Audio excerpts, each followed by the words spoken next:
So what does a great Zoom class look like, Miss Onide? I don't know. Tell me. Let's talk about it. First off, it's quiet. That means we're not talking loudly around the person that's Zooming, that's listening into the class, so we can make sure they can hear everything that's happening in that class environment. We want to also limit distractions. What would some of those distractions be?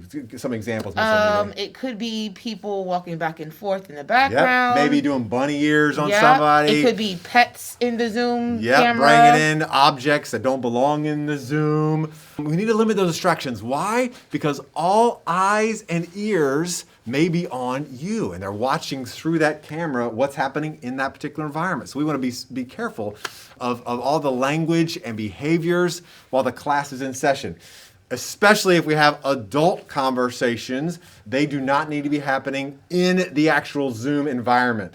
And so that includes everything, and I'm just going to say it, we need to make sure profanity is not anywhere near a Zoom class. We do not want that being heard, because not only is it heard to your child, but also to all the other potential Zoomers in that particular classroom, and that's not appropriate. We want to avoid all of that. And so, if this does happen, the teacher might chat you or might even call you up to let you know what took place and why that can't just be a thing during Zoom. And if it continues, we might, Dr. Johnson and I, might have to actually call you ourselves to have a conversation about it. Yeah, and we'd hate to have to get to that point, but we also want to make sure everyone knows the expectation that these Zoom sessions are just like you're in class. Pretend that wherever they are at that particular house, it's right here at Tyler Elementary School. That's how you should be treating that space. And so therefore, if something's happening inappropriate, you're right. Miss Onita and I will be calling you and having those conversations about the appropriate behavior in that particular Zoom session.